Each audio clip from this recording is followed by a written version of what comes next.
In the history of aviation, there have been few aircraft which have become legends in their own lifetime. One such was the de Havilland Mosquito, which saw service in many guises during the Second World War.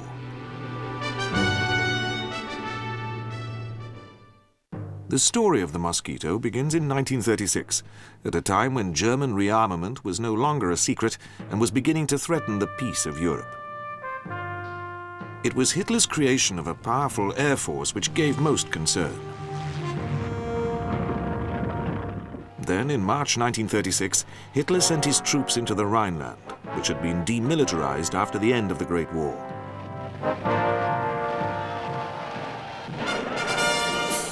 In the face of this growing threat, the British had slowly begun to rearm, with priority being given to the Royal Air Force.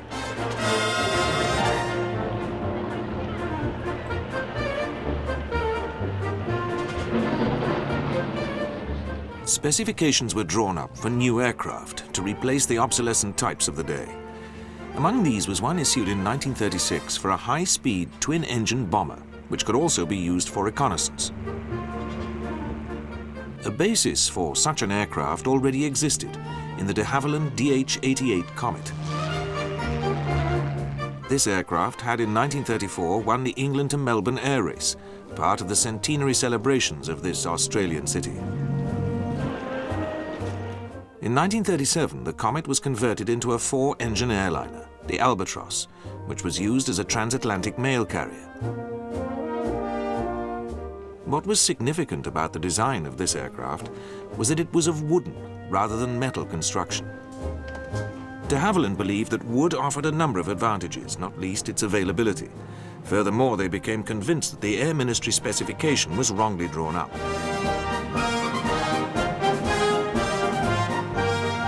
For the Air Ministry had in mind a heavily armed bomber which could, if necessary, fight its way through to the target. The result was the Avro Manchester, which came into service in 1941, but was unpopular with its crews because of the unreliability of its engines. A modified version, powered by 4 engines instead of 2, was introduced the following year. This was the Avro Lancaster, which proved to be one of the outstanding bombers of the Second World War.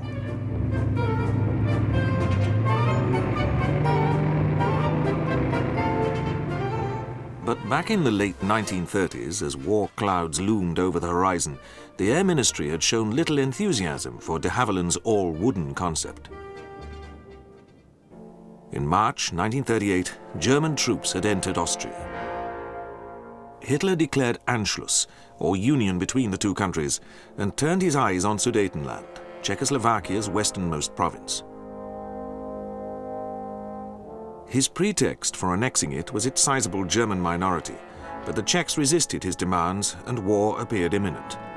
Only 2 visits by British Prime Minister Neville Chamberlain to Germany in September 1938 averted war, but with Sudetenland handed over to Hitler.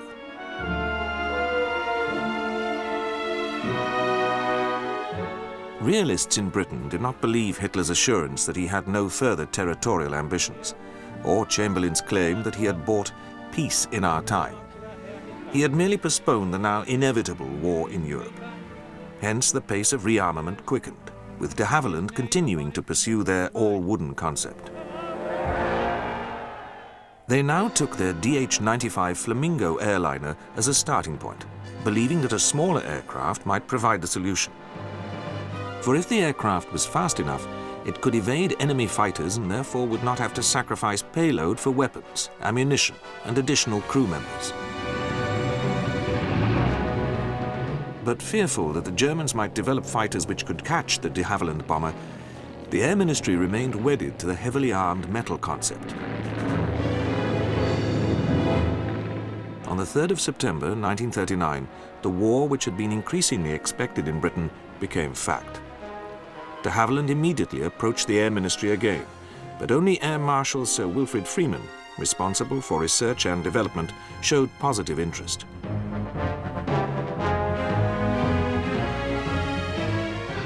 During the early months of the war, the few RAF bomber attacks were against German warships in port.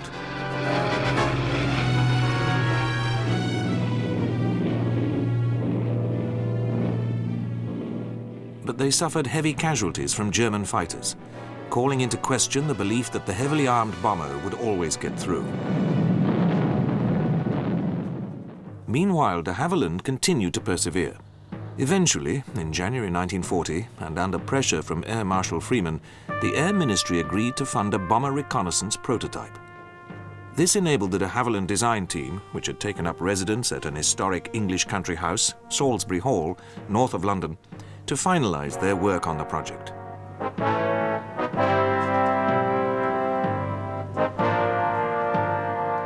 The winter of 1939-40 was particularly severe. The phony war was now at its height, as the British and French waited for Hitler to make a move against them. It meant, though, that de Havilland could work on the prototype undisturbed, and they were further encouraged in March 1940 when the Air Ministry placed an order for 50 aircraft. In early April 1940, the phony war came to an end when the Germans invaded Denmark and Norway.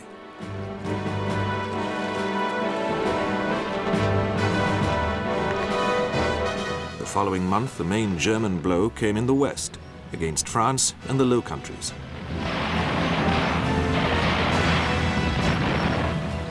Within the space of just 6 weeks, these countries were overrun. The British Expeditionary Force had been evacuated from the French port of Dunkirk, and Britain now stood alone against Hitler.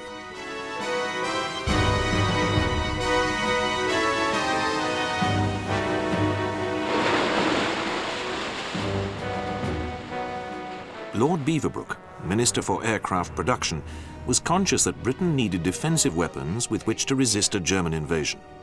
He therefore cancelled the de Havilland order so that production could be concentrated on fighters.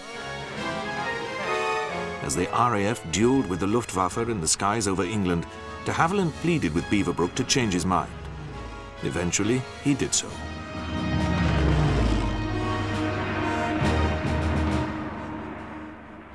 By mid-September 1940, the Battle of Britain had been won, but the country was now enduring prolonged bombing attacks, mainly by night, the so-called Blitz. Production of the Mosquito, as the de Havilland aircraft was now called, was starting at Hatfield, some 35 miles north of London. However, on the morning of the 3rd of October, a lone Junkers Ju-88 attacked a factory, destroying 80% of the machine parts and inflicting 90 casualties on the workforce. Luckily, the prototypes were being assembled at Salisbury Hall and escaped damage. Indeed, the bomber prototype had already been completed.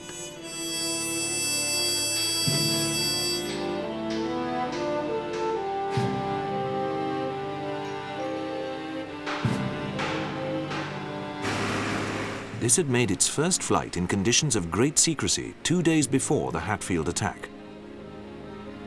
This convinced the design team that they had a winner on their hands.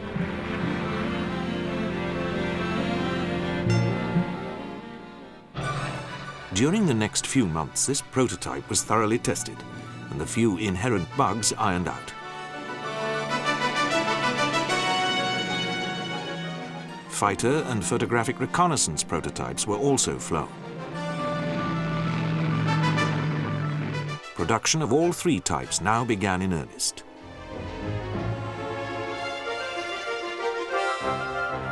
Mosquito factories were set up in Canada and then Australia.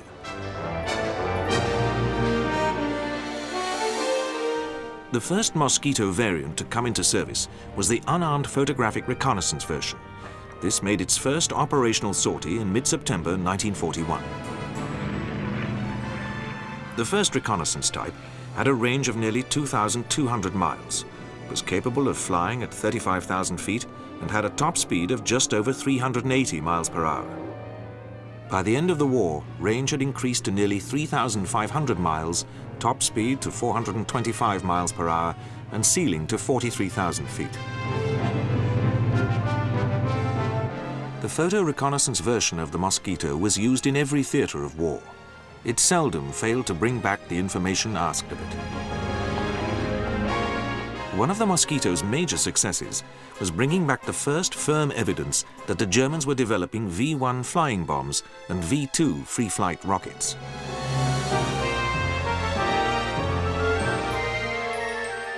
Mosquitoes also photographed targets by night. Others were used to check the weather over enemy territory. The Americans also used the reconnaissance Mosquito, calling it the F-8. The fighter version was primarily used at night. The reason for this was the development of airborne interception radar, which was operated by the navigator. This enabled him to acquire targets and guide the pilot onto them. 1:15, 1 o'clock 15, range about 600, throttle back a little, just almost synchronized speed. Okay, I can see him. Keep going. It's 88, definitely. Okay, that's what I thought it was. I will drop back. Right. Range is going out to about 450 again. Okay. Well, this ought to shake him.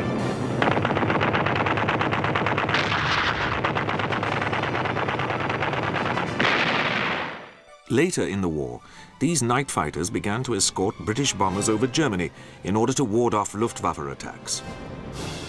The Mosquito day fighter was mainly used by RAF Coastal Command as a shipping escort and to attack German aircraft protecting U-boats in the Bay of Biscay.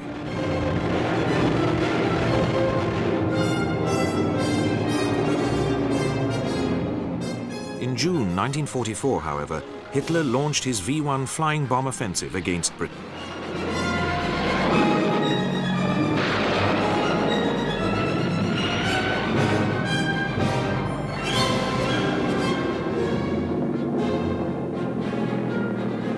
Mosquito fighter squadrons played a large part in shooting them down.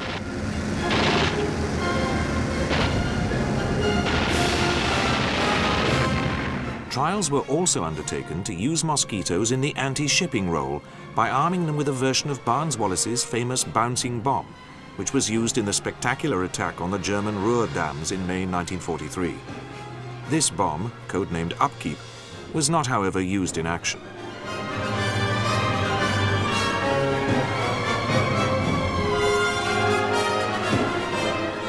Mosquitoes with folding wings were also ordered by the Royal Navy for use on aircraft carriers, but they came into service only after the end of the war. The most famous Mosquito variant was undoubtedly the fighter bomber. It could carry up to 2,000 pounds of bombs, or a mixture of bombs and 8 rockets mounted under its wings. It was also armed with 20mm cannon and machine guns in its nose. This type of Mosquito proved to be very versatile.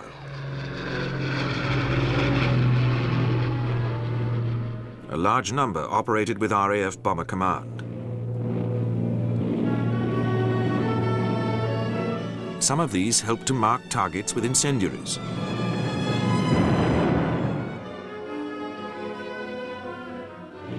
Others bombed in their own right, often attacking Berlin and targets even further afield, in order to divert the German air defenses from the main heavy bomber force.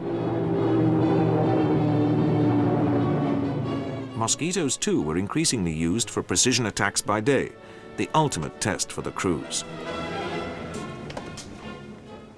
The first of these took place on the 25th of September, 1942, when 4 aircraft took off from the north of Scotland.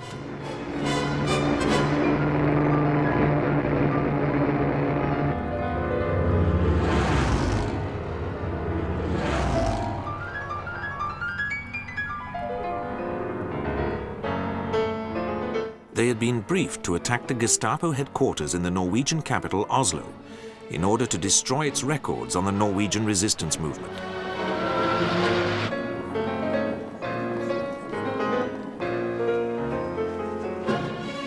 The aircraft flew over the North Sea and reached their target, but their bombs missed and 1 Mosquito was shot down.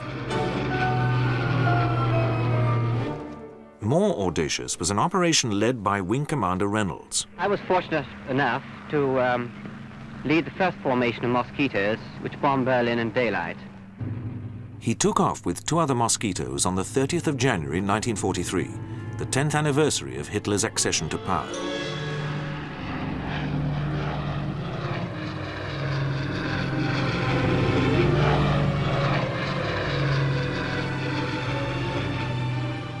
They struck at Berlin's Wilhelmstrasse radio station and forced a postponement of a live broadcast speech by Luftwaffe Chief Hermann Göring to a rally of the faithful.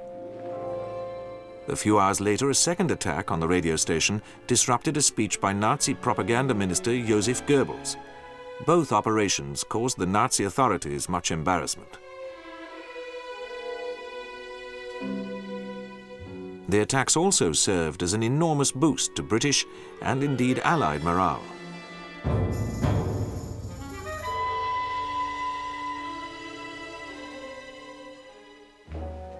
It was, however, a series of precision attacks during the last part of the war which really brought the Mosquito into the limelight. These operations involved flying at very low level and were designed to help the resistance movements in German-occupied Europe.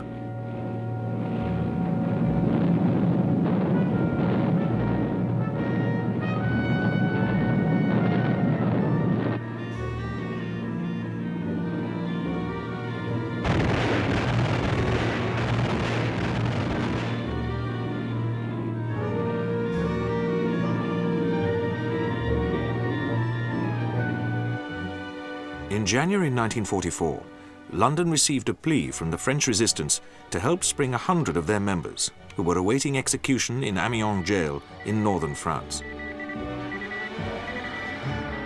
The only feasible option was a precision bombing attack to create breaches in the prison walls, to enable the inmates to escape. It was an ideal Mosquito mission.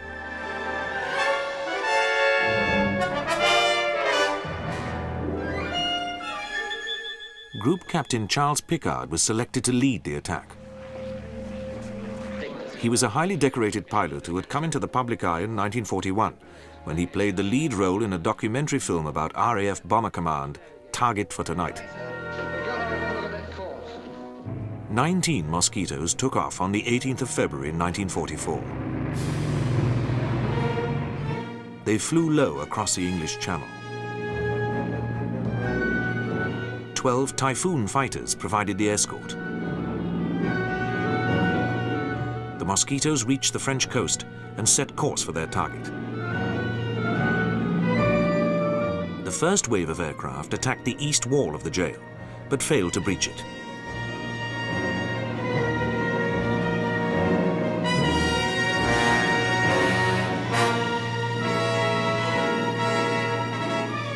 The second wave went for the north wall and was successful, also bombing the German Guards mess hall. Pickard called off the remaining aircraft. As he did so, the Mosquitoes were jumped by German FW-190 fighters. These shot down 2 aircraft, including Pickard's. The jail itself was extensively damaged, but 150 of the prisoners became casualties, and nearby houses and a hospital were also hit.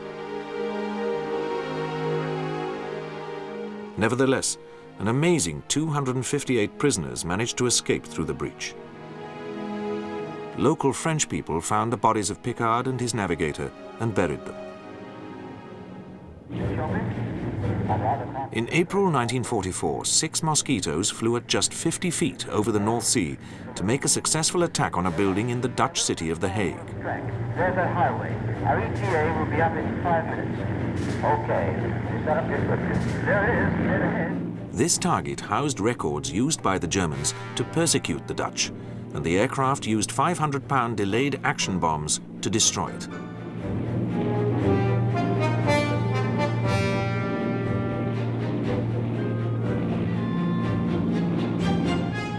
On the 31st of October 1944, Mosquitoes attacked a similar target, records housed in Aarhus University in the Danish province of Jutland. Surprise was total.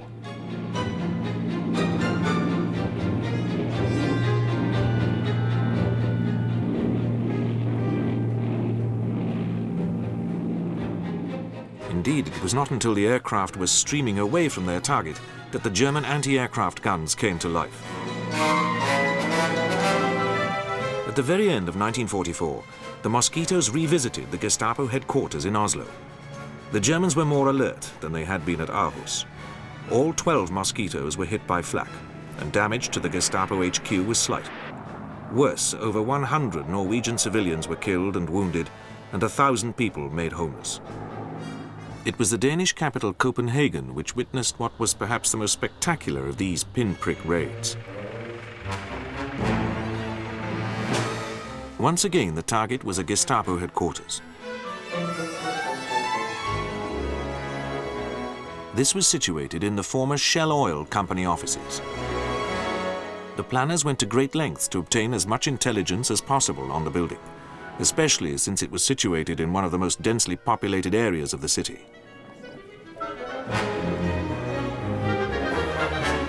Danish resistance workers stole a boat and took photographs of the building from the seaward approach, which was to be used by the aircraft. These were smuggled back to Britain. A large model of Copenhagen was constructed so that the air crews could study their approach in detail. Just after dawn on the 21st of March 1945, 18 Mosquitoes took off from England, one of them piloted by a senior officer, Air Vice Marshal Basil Embry, who was the mastermind behind this type of Mosquito operation. So low did the aircraft fly over the North Sea that their windscreens became coated in salt. Then they were over the land. The first wave now raced in and struck the Shell building with incendiary bombs, setting it alight.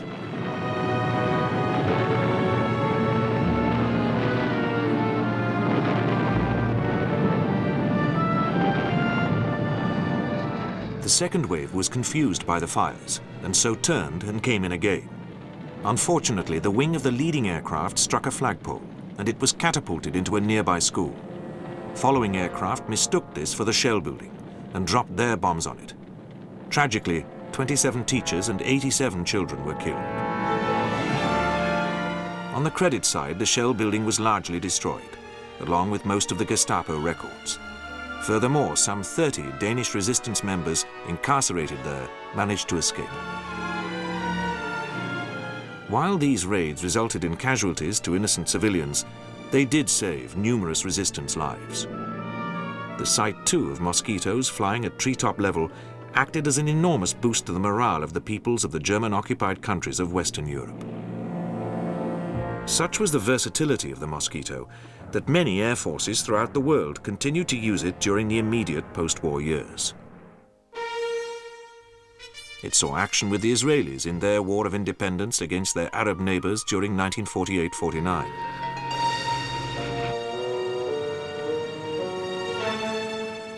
The French used it against the Viet Minh in Indochina.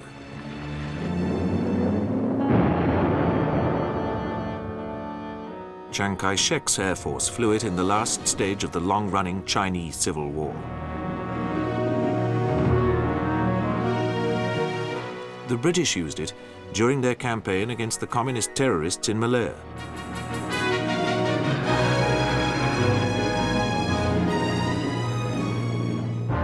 When production of the Mosquito finally ceased in 1950, nearly 8,000 had been produced. Indeed, it was only the coming into widespread service of the combat jet that brought about its demise.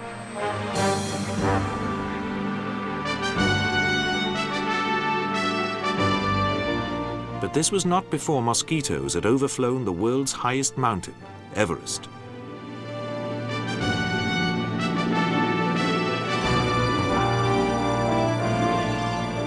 The dedication of those who designed it and the bravery and skills of the crews who flew it deservedly gave the de Havilland Mosquito its nickname, the Wooden Wonder. They made it one of the most famous aircraft of all time.